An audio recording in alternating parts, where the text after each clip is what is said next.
Hi, everybody. I'm Brittany Lewis, a breaking news reporter here at Forbes. Joining me now is Matt Taglia, Senior Director of Emerson College Polling. Matt, thanks so much for coming back on. Thanks for having me, Brittany. Within the first 10 days of Donald Trump's second term, Emerson College Polling has a new poll out that shows his approval rating. So, to start off the conversation, what is it? What can you tell us? Yeah, so we see that Trump's approval rating is 49% approve, 41% disapprove. And then there's another 10% who are neutral. This is the lowest disapproval that we've seen since his first term in our polls. I believe 41% was the lowest we saw then, and it's the lowest we see now. His final approval from his first term was somewhere in the 38 to 45% range, 55 to 60% disapprove. So this is obviously, a huge step forward for Trump in terms of his image and the way in which folks are viewing his presidency. It's a huge step forward. And you can even see that with social media. The tides are kind of turning with what's being posted about him, how people are interacting with his content. How does this compare to his first term, as you said, because it's a big bump? And secondly, is this common for a president in their second term to receive this bump? Yeah, I don't know that we can really make a fair comparison since, the his first term is separated by uh, President Biden's term in office. So, it's kind of hard to say. We don't usually see a bump quite like this between a president's first term and second term. Certainly, some degree of better approval coming into January of the second term. But this is likely historic in terms of polling and the way in which he has rebounded. We see it in our poll, and we see it in some of the other polls that have come out since the inauguration. So again, major improvement in his image. When you combine that with his favorability rating, which we've tested over the past couple of months, we've seen steady improvement there. So this is probably the height of Trump's political capital right now. When you're seeing these historic numbers, can you break it down by demo for us? Is he getting a bump from every group? What does that look like? More or less, yes. A bump from every group. We see, that he has overall approval up and down the age brackets. So, this is really driven by Republicans, obviously, but we also see independents. You look at, pluralities and majorities of folks who are under the age of 60 say that they approve of Donald Trump right now in his job performance. It's only when you look at folks who are over the age of 60 that you see a bit of a split. So, very close there, sort of 48 to 50 approve, disapprove, depending on, the age bracket there. But those older folks are really the only ones where we see uh, any sort of split in approval versus disapproval. We also see that women disapprove overall. I think that we can take cues from his first term and his performance among women in the 2024 election. But overall, again, this is up and down the board. Good news for Trump. He's very high in terms of favorability, his total political capital. He's seen very favorably by the electorate right now in relative terms.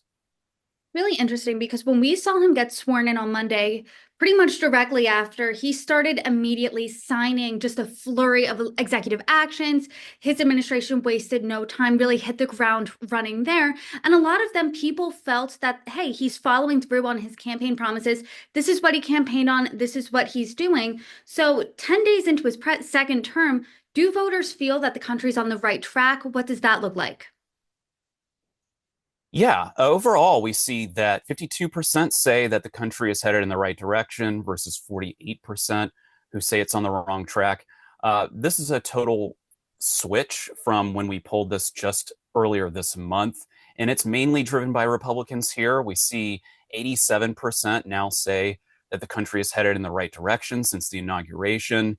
That was 70% wrong track just earlier this month in January. So that's a seismic shift, obviously driven by partisanship.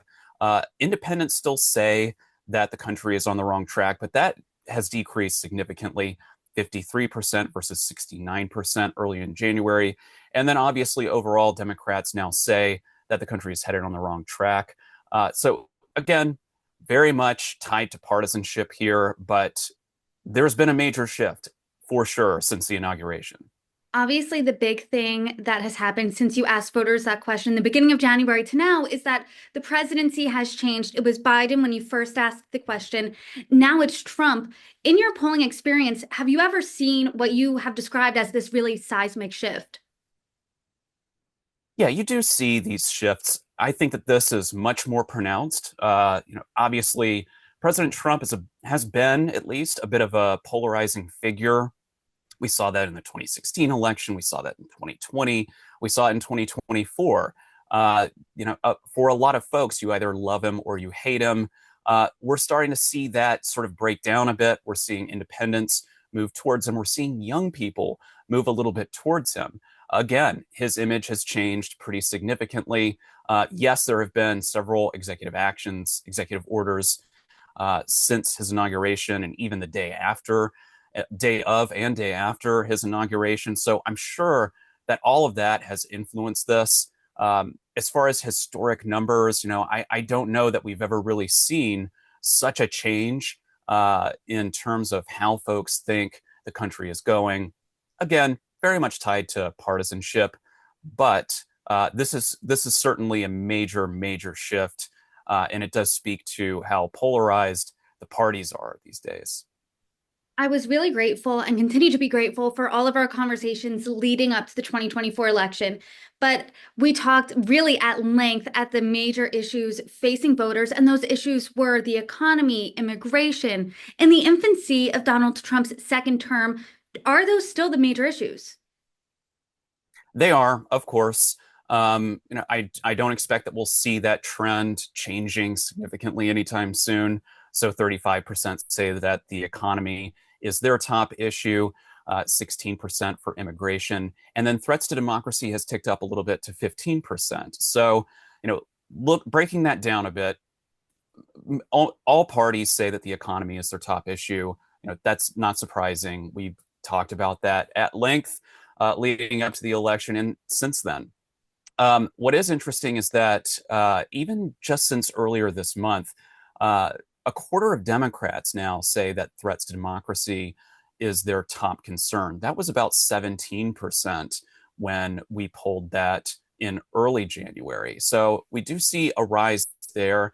We also see that Republicans are the main driving force behind immigration being a top issue. Not a huge surprise. It's about 29% for them.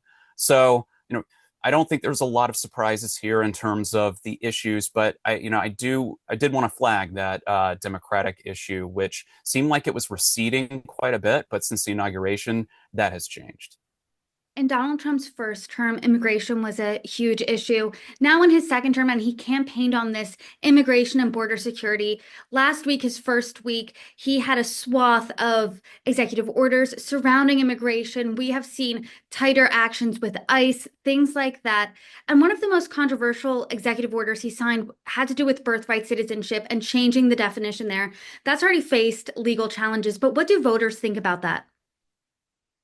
Yeah, so we asked whether they support or oppose ending birthright citizenship for the children of undocumented immigrants.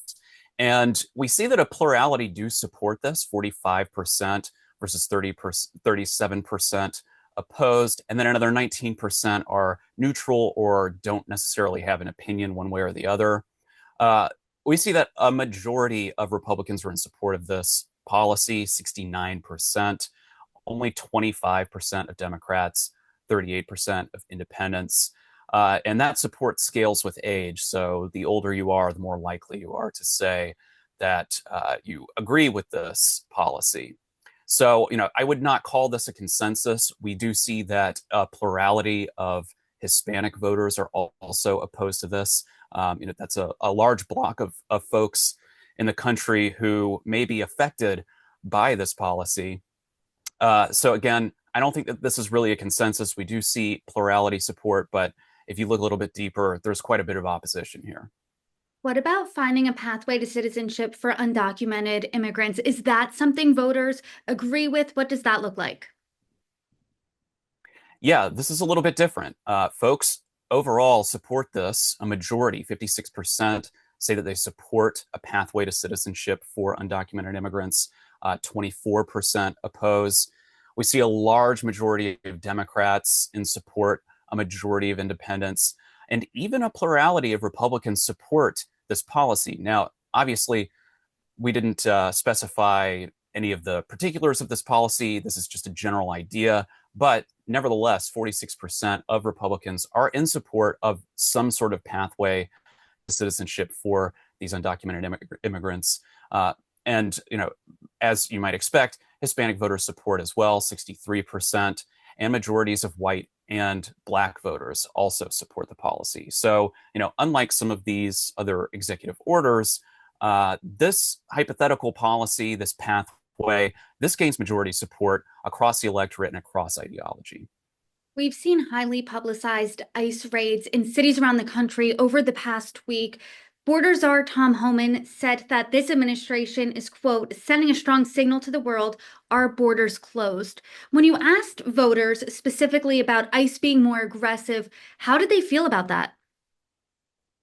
Yeah, we asked, whether they support or oppose the ICE raids in churches and schools, which is a reversal of past policy.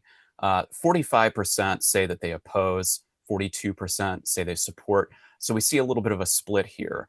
This is certainly within that sort of margin of error as far as how folks feel about this policy. Again, this is split on party lines, so a little bit less support than ending birthright citizenship among Republicans, 60%.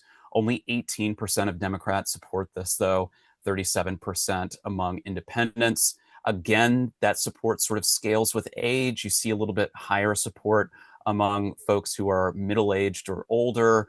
And again, majority of Hispanic voters oppose this policy. So I group this in with that ending birthright executive order. This is not a slam dunk by any means. We see some polarization between the parties, but then you also see that among ethnicities and age groups, these are not necessarily popular policies. Some people feel very strongly about it, but others feel very strongly in the opposite way.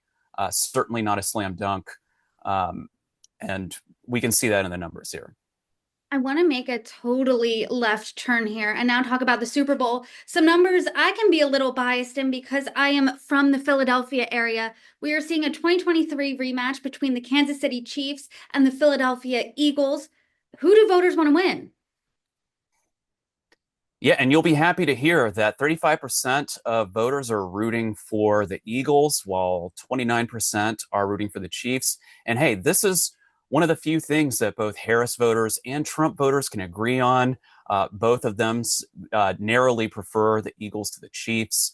We see the parties aligned on this. Again, it's a narrow margin, but overall, we see pluralities backing the Eagles.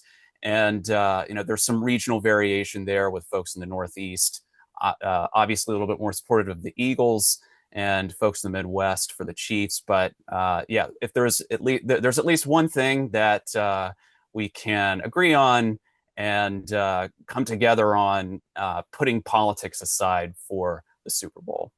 I love in these highly politicized times, highly partisan times, the one thing the country can agree on is that they want the Eagles to win. So go Birds. Matt Taglia, thank you so much for joining me. I appreciate you coming on. Go Birds. Thanks for having me, Brittany.